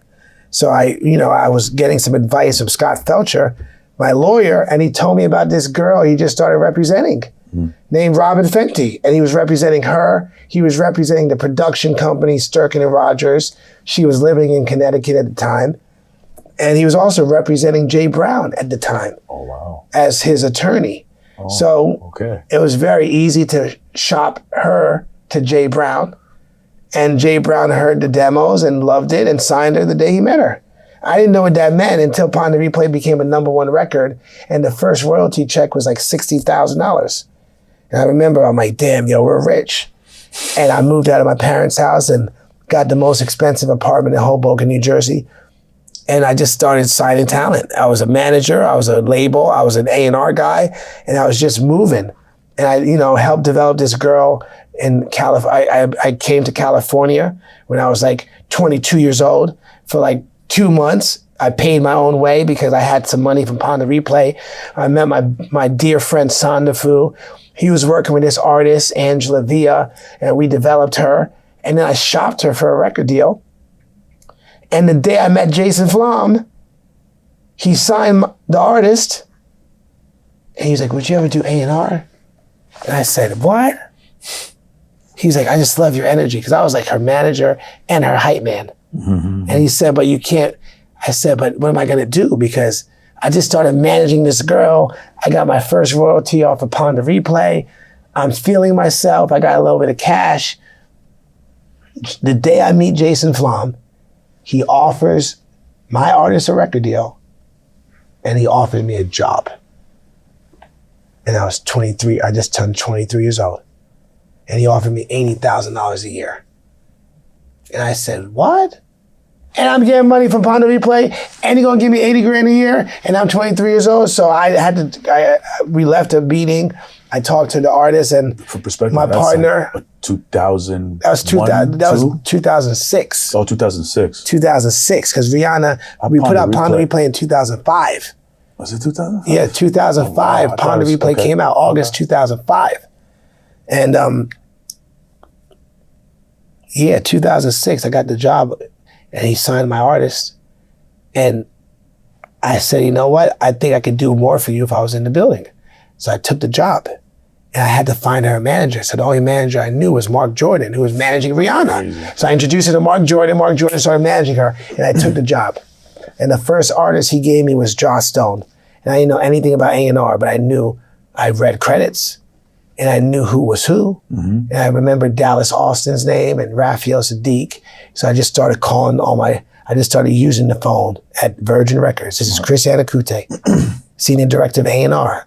And I want to talk to Derek Dudley, who was managing Common. I want to talk to Damian Smith, who was managing Raphael Sadiq. And I just started Dave Gates, who was managing Dallas Austin. I was able to get people on the phone because I had a business card. And I A&R Joss Stone's record. She was the biggest artist on Virgin Records at the time. And I got Common on her album. I got Lauryn Hill. This is the first feature Lauryn Hill did since the Miseducation of Lauryn Hill. 8 years later. This is one of the biggest icons in the world. Yeah. And I got Lauryn Hill featured on Joss Stone's album. It was her first feature because I grew up in the same neighborhood as Lauryn Hill. How'd you get that? Yeah. Because I just knew her brother and I knew her father. So I was able to maneuver. And I was just like, I just had the gift of gab. And Joss Stone was a credible artist. Lauryn Hill liked the record and she did the record. And then the following year, I meet Katy Perry and my life changes. And that was the first artist I actually signed to the record company. Jason Flom really believed in me. And, she was dropped from Columbia Records, but I just believed in her. I thought she was like the next Avril Lavigne. I was obsessed with Avril Lavigne at the time. It was 2007. And I remember Avril Lavigne was like the biggest pop rock female in the world. And I was obsessed with that record, Complicated, and I'm With You, and Skater Boy. And I always said, I'm gonna sign my own Avril. I was young. Yeah. And when I heard Katy, it just felt like Avril, Alanis Morissette. And I grew up listening to all that pop rock music growing up. So that was the first artist that I actually signed. Wow. And my life changed. Every single record we put out went #1. 10 #1s in a row. Every single song went #1. I Kissed a Girl, Hot and Cold, Waking Up in Vegas, Thinking of You went #1 at Hot AC Radio. California Girls, Teenage Dream, Firework, E.T., The One That Got Away. We ended up tying Michael Jackson with the most #1s in the history of recorded music on one album. Until this day, Katy Perry holds the record with Michael Jackson, Dad, with the most #1 records in the history of recorded music on one album. So every single song went #1. It was like, I just couldn't believe what was happening. And again, I'm going back to the story. I gave my life to Christ when I was 17 years old, and God blessed me. So from Rihanna Upon the Replay to Katy Perry, by the age of 26, 27 years old, I was just like, everything is working. Is working. You know what I mean? And then I started getting in my ego. Well, that's what I was going to say, because it's incredible success, and it is amazing, and kudos to you for that. But then if you have that much success, it quickly in your mind could be, well, the reason is me. Yeah, you this know is what? why it's working, because of me. Yeah, I was always humble. I was very humble, man, because the truth was. But you said you were getting in your ego, though. No, I was getting in my ego, like, I was making money. Everybody knew my name. Yeah, okay. My best friend was a huge pop star. I was hanging out with Rihanna and Katy Perry because I introduced them, and I was rolling around when I moved to LA with Katy and Rihanna, taking them out to parties. I'm like, Rihanna on this arm, Katy Perry on this arm. I'm just a guy out here, you know what I'm saying? So I started feeling myself, but I always was very loyal to Katy. Like, Katy changed the course of my life because Katy, believed in me as much as I believed in her. There was an instance where I almost wasn't a part of the record, and I signed her because I was living in New York. Oh, and okay. I'll never forget this. I got to give Katy all the credit. There was another A&R person that lived on the West Coast, and his name was Ken Brownstein. And he was a more alternative-leaning rock A&R. And he was living on the West Coast. So our chairman at the time, Jason, was having a meeting at the Beverly Hills Hotel with Katy Perry to talk about her record. And I was supposed to fly into LA to have the meeting with Katy because I'm the A&R that signed her with Jason. Now, an A&R can't take credit for signing an artist exclusively because at the end of the day, the chairman signs the artist. Right. Like David Massey signs freaking Jesse Reyes. Of course, our dear friend, the A&R guy, brings it in and champions it, but it's being signed by the chairman. Jason Flom and I signed Katy Perry. But, Ken Brownstein was at the company before me. He was always working at Virgin, I think 2 years prior to me. And he leaned more rock. And I'm the black guy A&R that lives in New York City. Now, I'm not using race as an issue, but there is some doubt. Like, can this kid really make this record? Right? Pop rock girl, does he have any experience? Especially you're young, I'm young, you know what I'm saying? Yeah. I never did A&R before. So Jason called me and said, I think we should let Ken help you A&R the record. He's on the West Coast. He's close to Katy. He lives in the same market as her. And me being a brand new A&R person, I'm making money, I'm excited. I'm like, of course, Jason, boss. Yeah, that makes sense. I didn't really know what I was doing. I just wanted to be a team player. Okay. Katy came out of that meeting and said, where the hell was Chris Anokute?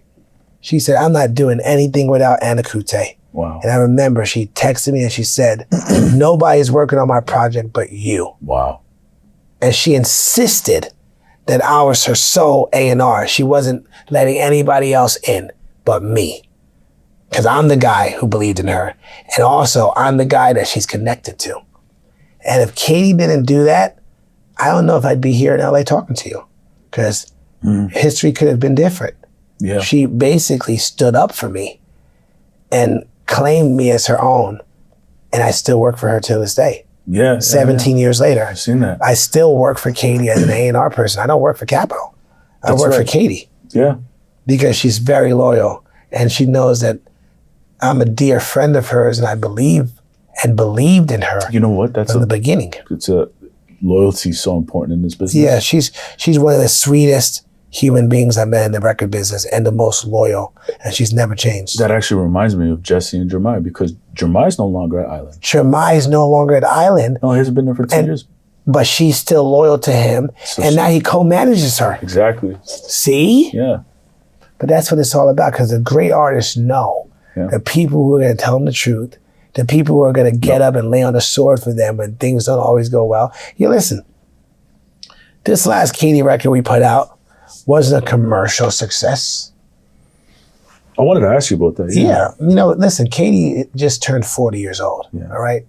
Katy's been having hits for 17 years. Katy has two, of the biggest selling female singles of all time. Top 3, top 5 with Firework and Dark Horse. Katy has a diamond album and 7 diamond singles. Katy has toured the world and sold, millions of tickets. Katy has, had 13 number 1 records, 11 number 1 records at top 40 radio. Mm-hmm. At the end of and she came out before Instagram and before the streaming era. So one would agree that, she's done it all. Yeah, it's hard. So, she still has a voice and she still has something to say. So she wants to make music, and I'm always going to be there to support her. And I believe in everything she does. I think her album is fantastic. Mm-hmm. I think we have massive hits on it. Okay. And you know what? We came out the gate a little shaky. I think there was some backlash for her reuniting with Dr. Luke, which was my desire and my recommendation for her to go back in the studio with Luke. Okay. Because Luke is a dear friend. Okay. And, all the stuff he was accused of is actually not true. So I just thought it was a good time to reunite them after 10 years of not working together. And every single he's ever done for her was number 1. And the press just didn't react favorably. And they basically tried to assassinate him and her. But we're very excited about the record we made. She obviously, put out amazing singles and videos, and now she just launched a tour, and every tour date's selling out. For sure. You know what I'm saying? And she sold her catalog for, the press is saying $250 million. The biggest catalog sale for a frontline artist, more than what Justin Bieber sold his catalog for. So at the end of the day, I mean, I think he was at 200 or 225. I was 150. I think she's 225. Okay. Allegedly, and I believe it because they don't make that stuff up. So, I mean, Katy's one of the biggest pop stars of all time. And she's done all of this before the age of 35 years old. And she just turned 40, and she's about to go on tour for the first time in 8 years. So to me, it's success. But again, what I'm saying is, every record isn't going to be number 1. Every record isn't going to be Teenage Dream or Dark Horse. But it doesn't change. But that's also, to be fair, it's just very 17 years of domination. That's what I'm saying. As a pop female, most pop stars, most pop artists, the life expectancy is 5 years. If that. You know what I'm saying? So I could say Katy had a massive run from 2008 to 2017. Let me ask that. Going to this new album, it didn't connect the way that you guys wanted it to. Yeah. From what I'm hearing you say, but you still feel that there's massive hits on there. Do you still work? What do you do to make? Yeah, because one of these records is going to reveal its head. And are you so? Now the label may not be marketing as bullish as they once were when the record first came out. Yeah. They may not be investing the dollars, but it just takes one moment. She's going on tour. Yeah. And the tour is called the Lifetimes Tour. And one of our singles is called Lifetimes. Yeah. And I think it's a hit. Yeah. And, Doechii is on, I'm His, He's Mine. That song is forward, original. It sounds like a smash. Yeah. And it did pretty well at radio. Yeah. But Doechie's the hottest breakout artist this year. She may win Best New Artist. We don't know, but at the end of the day, she's nominated, right? And but more importantly, Katy identified it early, right? And since we did that collaboration, Doechie's star power has gotten bigger. So it just takes one moment. It takes a sync. It takes a performance, and all of a sudden, people hear a song. It takes one trend on TikTok. Yeah. You know what I'm saying? Yeah. Like this whole zeitgeist of TikTok consumers don't even know who Katy Perry is. And the truth is, some of the songs that we put out in 2010, like Last Friday Night. Showing the life right now. Are you kidding me? They're becoming, like, kids are just discovering TGIF, Last Friday Night. Kids are just discovering the one that got away and some of those massive records from 2010 because they never even heard Katy Perry or knew about her because she was pre that era. So it just takes a moment, and Katy's, has so much resilience and such incredible work ethic that she's going to continue making music, and she's going to make another album. It shows, and that album actually may win a Grammy. It shows, yeah. And I would say too that I would call it almost like a defect of success, where it's that line that Jay-Z has: first they love you, then they hate you, then they love you again. Yeah. Katy Perry was so incredibly successful that I think it's just the thing to do to hate on her. To hate on her and to knock her down. It's not even really merited for any reason except because the success was so massive. Historic. I mean, listen, I'll tell you for sure that I will never be a part of that type of success. It's impossible with just the way the industry has changed and evolved, technology, AI. There'll never be another artist that has 5 number 1 Hot 100 records on one album. I mean, Katy has 7 diamond singles. That's 70 million in the U.S. That's huge. Yeah. So those days are over. And I'm so grateful to God that I got to play a role in history. Because I could say that next to the A&R of that Michael Jackson record, A&R, the 2 most successful commercial records in the history of recorded music when it comes to Billboard Hot 100 standards of chart position, which was a huge, scorecard for years before, the rules changed when Billboard and streaming came. But that was a business. Is your song number 1 on the Billboard charts? And we had 5 in a row. Wild. Next to Michael Jackson. Wild. So to me, I'm just grateful that I got to be a part of that. And Katy did it.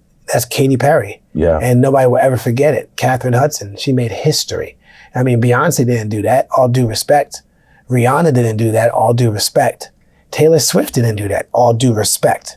Katy Perry and Michael Jackson did that. So to me, it doesn't get better than that. And more importantly, she's still sweet as, apple pie. She's still the same OG, that young girl from Santa Barbara that dreams. She's still normal, very normal, never changed anything about her. So amazing. And I'm going to always work for her as long as she allows me to. 2025. Yep. How does a new artist navigate this business to gain success? But let's talk about massive success, global superstar. Well, it's a fan acquisition game now, right? So you got to acquire fans. Okay. And the idea of what's most important now is volume merged with quality of music. You have to have something original, right? You can't sound like everything else or everybody else. You got to sound like an individual. You got to sound unique, most importantly. I mean, great songs are your perspective, right? What I think is great may not be what you think is great, but we all know something that stands out, that's different. There's a girl named Lola Young who's having a breakout story right now. She signed to Island. I remember hearing her 3 years ago, just posting video clips on TikTok.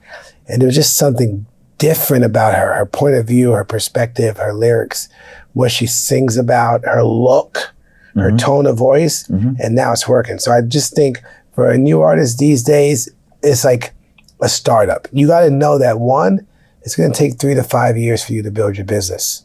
And the first 2 years are going to be loss leader years where you're not going to make money, but you're going to be building catalog and acquiring fans. And then you're going to hit a threshold where it's going to start independently. Yeah. Yeah. And when you say acquiring fans, like, email, name, when I say acquiring fans, like you're building a loyal fan base and you're retaining them and they're growing and they're following you and they're responding to your media. They're buying your tickets. They're buying your merch. They're interacting with you. You could tell when an artist is building a fan base because everything they put out is getting action, right?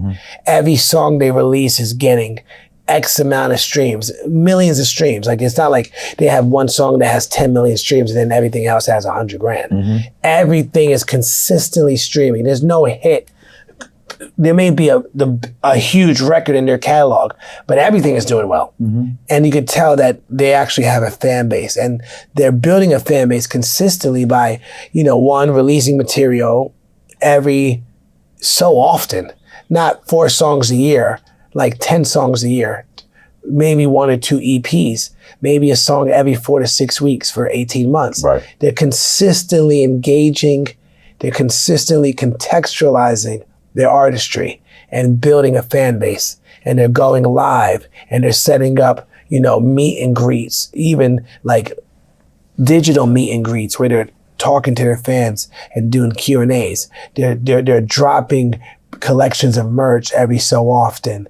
They're performing, they're going on tour, and they're consistently putting out product, shooting content, long form content and short form content, and engaging with their fan base. And they have an understanding for social media. They have a resilience about, promoting themselves and having, the know-it-all to stay the course and not just throw in a towel after they put out the first 3 songs that do 1,000 streams or the videos do 500 views, right? Because it takes a while for things to catch on and consumers are very wishy-washy.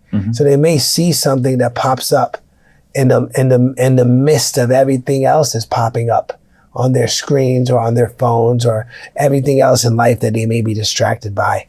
They're also interacting with new media, new artists, and it takes a few impressions of seeing the same thing over and over, whether it's hearing the same song, so you got to promote yourself often. You can't just promote yourself for the first week or 2 of you putting out a song and then go away because nobody's responding. You need to consistently promote yourself and then consistently release material to show these fans that you're starting to acquire. It can start with 100. They tell 2 people each. Now you have 400. They tell 3 people each. Now you have 1,500. All of a sudden, as you continue contextualizing your artistry, 1 + 1 = 4. And then eventually, there has to be a moment in time where you have a hit. And I'm not talking about a viral moment. I'm talking about something that hits everybody at the same time. Hits don't lie, right? There's a reason why certain songs have more streams. There's a reason why when you perform your live show, there's that 1 or 2 songs that everybody wants to sing along to. Right. Because at the end of the day, the music industry is still 3 minutes and 33 seconds. A hit record. So you need a hit. And then through gaining a hit, your fans grow rapidly. And then you keep on compounding your fans with now building more momentum after you have a hit. But is a hit just a great song? No, a hit is something that penetrates the marketplace culturally and commercially at the same time and over a period of time. Through growth. Through the work that everybody's doing to make that record become a hit, obviously from a sonic standpoint, it's got to connect. Yeah, but the original entryway is the consumer leaning forward. See, the algorithm doesn't reward you because you have more followers. And the algorithm doesn't penalize me because I have 10,000 fans. Yeah, right. The algorithm looks at what kind of interaction the product is receiving at any given moment. So let me give you an example. If you have 1 million fans and you have 1 million streams and 20,000 of those fans or streams are actually, consumers who are actually saving the song and putting it in their playlist and or sharing it, or 20,000 of those views are actually comments, and they're also sharing the video content that you're posting. That determines a score for the AI robots that are determining whether or not they want to push your content forward. Now let's take a pool of 100,000 fans and 100,000 streams. But out of those 100,000 fans and 100,000 streams, right? 60%, 60,000 of those streams are from consumers who are saving the song and sharing to their playlist and saving it. Out of those 100,000 views, there's 60,000 people engaging in the content. That product has a score. And based on the more favorable action, the robots push that song further. And it compounds, and 1 + 1 = 4. So when I tell people hits don't lie, they really don't lie. Like, it's not by accident that songs go viral, and it's not by accident that songs become hits, because the truth is, everybody's responding favorably at the same time and sharing information and pushing it forward. I mean, at the end of the day, you don't need money. You don't need a manager. You don't need a production company in your early stage of development to really work for you. All you really need is fans. And you need your fans to work for you and push you forward. And if they push you forward, sky's the limit for you. And that's why it's important to start acquiring fans. You need some type of sample base, some type of audience pool to start feeding your records, testing your records. And testing your records is putting them out. And let's see if this one's a hit. And if it's not, put out another record in 4 weeks. Put out that piece of content. Put out that short form video. Let's see if these fans are reacting. And I'm telling you, it rewards the records that are really reactive. It doesn't matter how big of a pool size you're testing or releasing this music into. It's about how that pool size is reacting to your music. So a hit is necessary. And every artist needs a hit record to go to the next level. Right. And that's the difference between the ones who become global superstars and the ones who don't. If you're an independent artist with a desire to be a global superstar, you need a hit record. And then when you have a hit record, the phone rings. Oh, yeah. And people want to help you. And it's not just the record label wanting to write you a check if you're desiring a record deal. Right. It's not the publishers wanting to write you a check if you're desiring a publishing deal. It's the brands calling you, offering you endorsement deals. It's the film and TV music supervisors saying, I want to use this song for a Coca-Cola commercial. At the end of the day, when you have a song that reacts, Meta and TikTok it's Meta and TikTok that are calling to help you because they know that they're going to get more eyeballs on their screen if they're promoting your content or your song because they know that it's reactive. So hits don't lie, and hits are the best thing that can happen to you if you're a developing artist. Now, of course, if you put out enough records over the course of 18 months to 3 years, you could build a very healthy business. You'll have a few 100 million streams.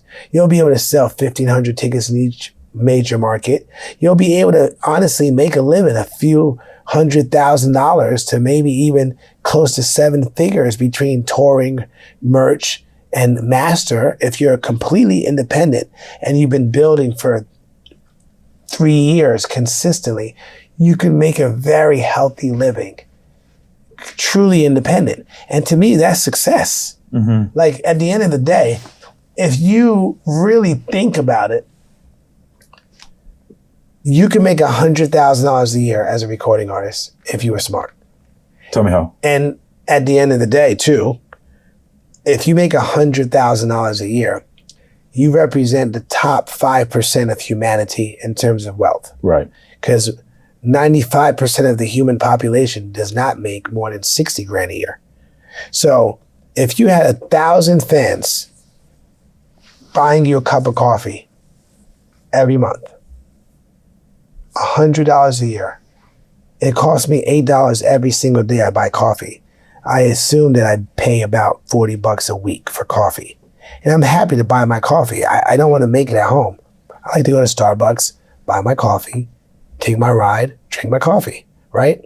So, you're my fan. I want you to buy me a cup of coffee once a month. $8 a month. $100 a year. I need 1,000 of you to buy me a cup of coffee once a month. That's $100,000 a year. And in return, I will give you exclusive access to all the demos I create, all the work tapes. I'll give you a t-shirt a year. I'll give you live streams. I'll give you a Q&A once a week. Mm-hmm. I'll give you access to remixes and files and information that most of the consumers won't have access to. Yeah, my music will still be on Spotify for anybody to stream, but my super fans, the ones that really care to be fans of me and want to help me make a living, if you buy me a cup of coffee once a month, which is $100 a year, I will give you all access to everything you want from me. And you want it because you're a fan. That's $100,000 a year. So go deeper on that though. How does an artist actually set that up for fans to give them $10? Yeah, so you can set up Patreon. You can set up the same way they're paying $10 a month for Spotify. Right. They could give you $8 a month or $100 a year, however you want to do it, through any mechanism. Patreon is an easy way. Twitch is an easy way. You could even set up other marketing platforms where you could collect the money through Cash App or through Venmo by just basically setting up a direct portal where they basically pay here through PayPal. Whatever you want, but you could aggregate your fans in an ecosystem and charge them $8 a month, which is really just buy me a cup of coffee every month. And if your fans understood it as simply as that, they'd buy you a cup of coffee every month. It would be their pleasure because they're a super fan and they really want you to succeed. All you want to do is make $100,000 a year so you could do music full time and continue to serve them. Now, let's take it to 10,000 fans. You have 10,000 fans. There's 8 billion people on the planet. If you believe you're a talent and you work hard and you make quality music and you have an incredible offering to your consumer base, eventually, maybe in 5 years, well, let's say in 10 years, if you really want to pursue music, look at Chaperone, 7, 8 years. It may take that long, right? Let's say in 5 to 8 years, you're able to acquire 10,000 superfans. I'm not talking about getting 1 million streams on a song. Right. Which is very hard. Yeah. Believe it or not. Yeah. 99% of songs released on Spotify, over 90% of songs released don't have more than 10,000 streams in the entire ecosystem of Spotify.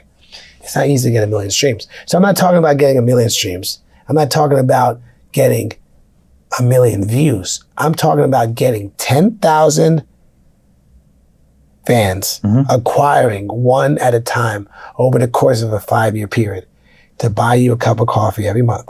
And in exchange, you'll service them at the highest level with all access VIP treatment, t-shirt, going live, Q&A, access to all the demos. You can even set up a camera in your studio and let them see you record and create all day long. Essentially, meet and greets. Monthly subscription, that's a monthly recurring revenue. Monthly recurring revenue. That's $1 million a year. Yeah.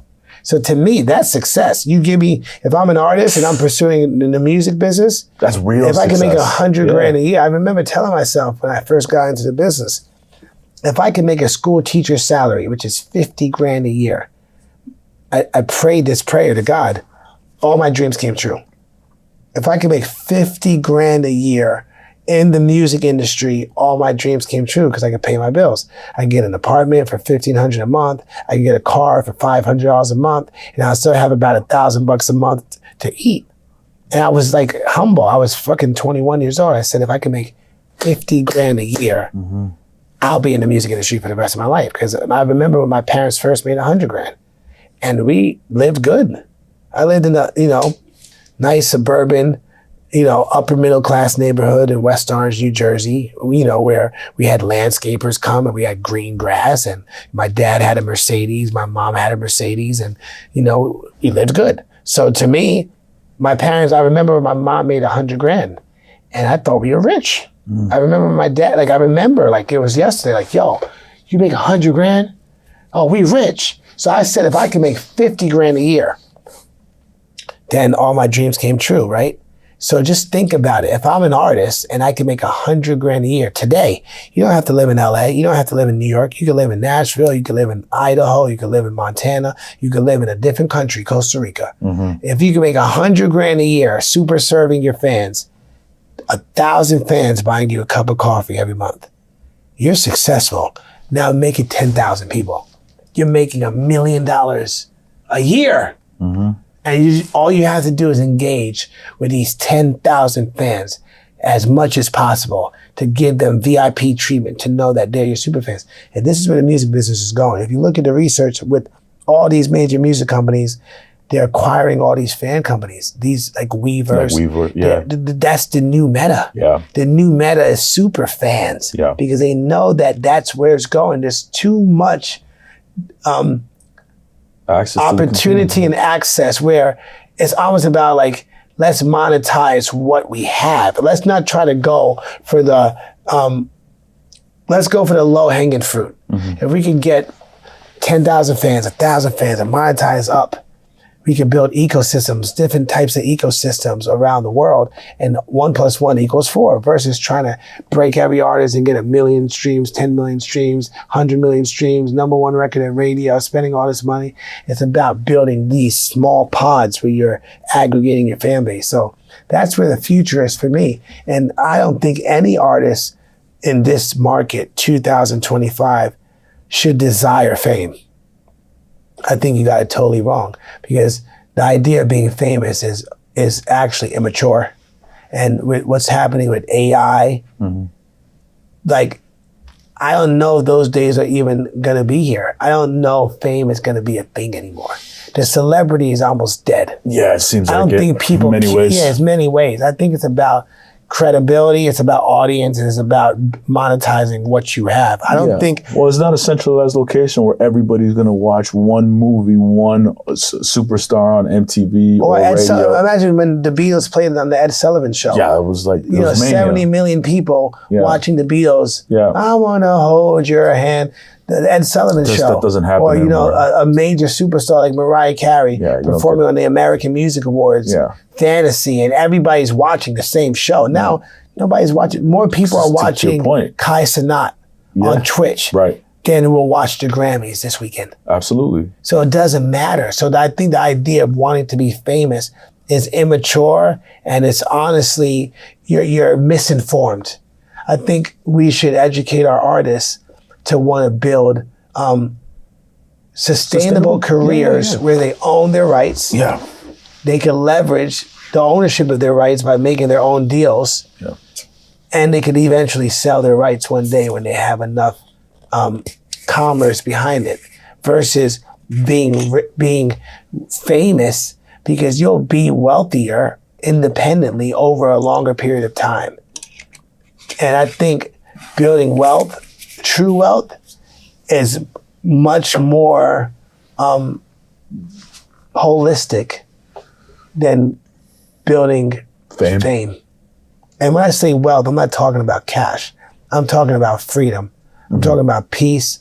I'm talking about control over your own poetic license, being able to say what you want, write what you want. If you're signed to these companies, they own your name and likeness. They can tell you that you can't release music. They can put your music on the shelf. It's very dangerous if you want to really be free, unless you have all the leverage to have the control over the deal, where you basically can negotiate, where you basically run the marketing and run the overall exploitation of your material. But in most cases, you can't just put out a record. I can't just, for some of the artists I work for that are signed to major labels, I can't just drop a record in 2 weeks. Yeah. I got to get their permission. They got to make sure things are cleared. We have legal rights to the paperwork. And then they also got to then give me a date And it could be 8 weeks from now. I want to put out the record next week. They said, well, we need to make sure we deliver it to Spotify 4 weeks in advance. We need to make sure we have it. I'm like, who comes up with this shit? But that's how they roll. And you can't just tell them to go F themselves. You have to basically fall in line because they own your masters. They're in control of your destiny. So I just think the idea of wanting to be famous is delusional. And I think the idea should be, how can I sustain the career, acquire fans, monetize my fans, and build, a slow and steady and hopefully one day vibrant business. Let me hit a few singles, then maybe I'll hit a double, and then maybe one day I'll hit a home run. But to me, a bunch of singles turn into a score. Like if you hit a bunch of singles, eventually somebody's going to end up on third base and get to the home plate. You can't always just swing for the fences. You still get paid, you know what I'm saying? You getting on base. So that's what I'm saying. You got to get on base. And I think that's the way I'm educating the artists I work for now. Yeah. Is to like just be a hard worker. One, don't overexpend it. Don't overexpend. Oh, don't overspend creating content. And when I say content, I'm talking about audio content and visual content. Because the more money you spend on the content, the more you have to recoup as an independent artist. Like there's so many ways to make music. Go find producers that are not cheap, but give them a piece of the profits. But don't spend $5,000 on beats. Don't spend hundreds of, thousands of dollars on making an album. Don't spend, tens of thousands of dollars on studio time. Like learn how to do things DIY. Like shoot your videos on your iPhone. If you're gonna shoot a video and you're gonna spend more than $3,000 on it, make sure the song is actually earning that. Don't just spend the money haphazardly, because in this case, a lot of people aren't really watching long form videos if they don't know much about the artist or if they don't know much about the song. So like, take your time and build, and then eventually start investing the money you're making into building more, and 1 + 1 really equals 4. Like I've seen it happen with so many artists who, I would see them, and then 18 months later, I would see them at like 10,000 streams on Spotify. And then 18 months later, they have 10 million. And then 3 years later, they have like a song with 70 million streams, and every other song has like 5 to 10 million.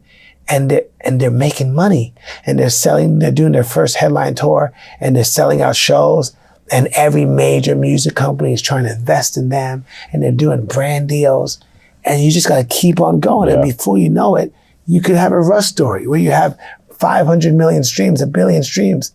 Now Russ did a deal, so I could say that. No, even La Russell. Well, La Russell's a great example, right? Completely independent. Yeah. And now all of a sudden, you got all these streams. You're making money, you're selling tickets, you're selling 1,000 seats in major markets, you're selling merch, you're fucking getting huge sponsorship deals for 35, 50 grand, you're getting sync deals, you own the masters, you own the publishing.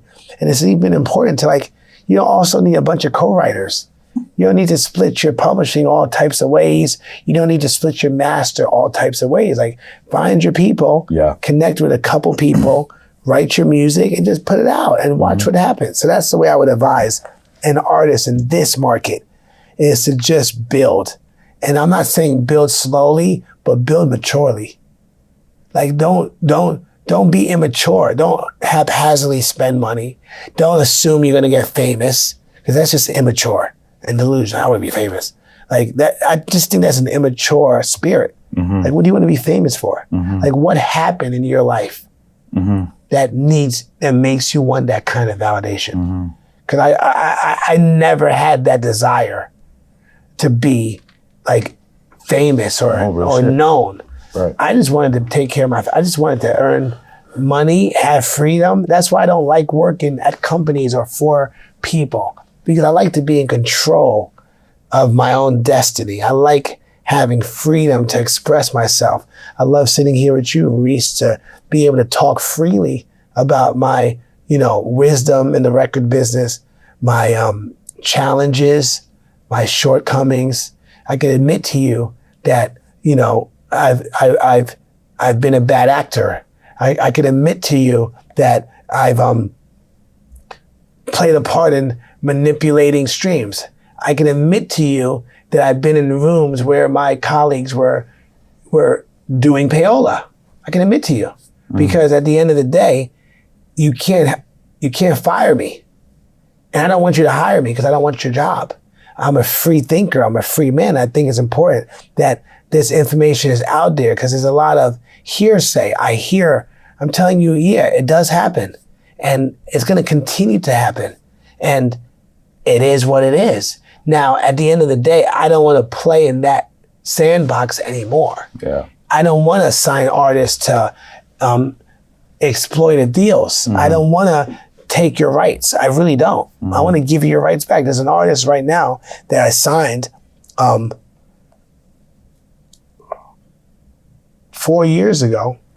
And I personally, an independent artist, because there's things I believe in that I love. It's not always like, let me go swing for the fences and get them a major record deal and take the money off the table. I have an independent artist that I personally invested 150 grand into. And I have a 10-year license on the masters after recoupment. So once I recoup my money, I get paid for 10 years after. And even though that's a good deal for her, and I have a 50% profit split, so all the costs come off the top. Right. I just don't feel the need to collect on her for 10 years. So I told her lawyer, once I recoup, I'm gonna give you your rights back. Like, yeah, I'm not gonna make any money. I'll probably make it like her A&R is actually 100% recouped against her, and I gave her 35 grand, and the rest of the 150 grand was spent on marketing. Yeah. But I said, once I recoup, I'm just going to give you your rights back because I don't want to collect on you for 10 years. I'm just in a different space right now where I just want to educate the next generation. I'm building a music academy with Stargate. Yeah. It's called LAMP. It's amazing. The Los Angeles Academy of Artists and Music Production. I can't wait to go there. It's fantastic. And all I do is mentor, develop, and inspire the next generation of recording artists, songwriters, and producers with no desire for commerce. Could you understand how freeing that is?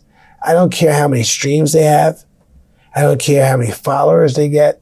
I don't care if this content that they post tomorrow goes viral. I hope they get deals if they desire record deals. I hope they get publishing deals, but I'm not concerned if they do. I have no desire for commerce. All I care is to give them information. I call it bizdom. One of my students actually came up with the term. Chris, you're giving us bizdom, wisdom in business. And I just want to give them wisdom and opportunity. We have 16 recording studios. I bring in world-class mentors like yourself to educate them about the music industry. I run panels, Q&As for 90 minutes where I'll have anybody from yourself to like a Jay Brown who manages Rihanna to, Benny Blanco to a freaking creative director like Jaquil Knight who did the Single Ladies choreography, to a business manager, to a lawyer, to any professional in the music industry who could give these students access to information. We had a A&R meeting today with the senior vice president of APG, and all we want to do is just educate them with no desire. I don't want your publishing. I don't want to sign you. I don't want to exploit you. I just want to educate and teach you. And that's where I'm at now. So to me, part of me getting to this place is also losing, failing, going through trial and tribulation, realizing that certain things that I was involved with aren't integral, and just wanting to kind of like show good faith and kind of like be the best man I could be. Now that I'm in the knowing, because you could play dumb all you want. Everybody, all my peers could play dumb all they want. Most of them are actually really good people. Most of these are friends who work at major record companies. Most of our friends who, still manage talent and have their artists in very exploitive deals and bad deals and bad percentages, and our lawyer friends who are taking their 5% off the top and getting paid sometimes before their artist gets paid, and also sometimes making more money than the artist on the deals. They're all really good people, but they compromise because they just want to make money. Right. Or they compromise because they don't want to lose their job, or they compromise because they want to still maintain their title and persona. But they know what's going on, and they know that a lot of the things they're doing isn't righteous. They know that there's certain artists that they work for that they would never introduce to their husbands or wives. They know that there's certain music that they would never play at their dinner table next to their 5-year-old son. Yeah. But they continue to be complacent because they're getting paid so much money. They're making their bonus structures. They're building their resume as a executive vice president, president, chairman, head of A&R. And they just want to maintain that ego. Lifestyle. And I could have easily continued to play that game, but I know too much and I just can't serve two gods. So I decided to serve the light and be in a position of service, because I am grateful for everything God has blessed me with. And I'm hopeful that this is just the start of an incredible career ahead of me. I think it is, man. Chris, I appreciate this so much, man. It's my pleasure, This has been an amazing conversation. Absolutely one of the most honest conversations I've had on the Manager's Playbook, man. I appreciate you, man. No, I appreciate you. Listen, they always say, right? The truth will set you free. Yeah, that's a fact. And I'm free. Yeah, and I tell the truth, and good, bad, or indifferent. You know, none of us are perfect. We've all come short. But I think it's important to be honest about your journey, so other people could hear you and learn from your mistakes, and also learn from your foul play, so they could also understand when they are in the line of fire, literally, they could also rise above and try to do the right thing moving forward. Appreciate you, man. Love you, bro. Love you too, I appreciate you. Appreciate it. Thank you. Thank you.